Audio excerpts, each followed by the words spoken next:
So this is our 1424 from SplitForce. This is unit number 5437. We do have the 12-foot conveyor on it. We have the extended frame going off the front. We have the fast split on it, the auto cycle on it. We have the sawdust chute. We have the work lights. I have a set of grizzly bars for it. They're underneath the other processor. And we have the 4-way, 6-way, and 8-way wedges with this one. So really nice option for a production piece. Asking $48.5. Again, got a little bit of destination fee in there. But show on up, see if we can't work out a deal on it. But that's what we're asking to start with. The other models are 6 months, you know, so you're going to be out missing the season. But this is here ready to go today. So come on up, let me get the camera moved around. We'll get this fired up and make more small pieces out of big pieces.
Alright, well that's our 1424 extended frame with all the bells and whistles. It is unit 5437.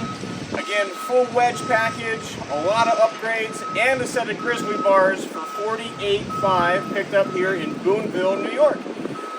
Give us that phone call, 833-SPLITTER, or you can hit me on an email at sales@shaverequipment.com.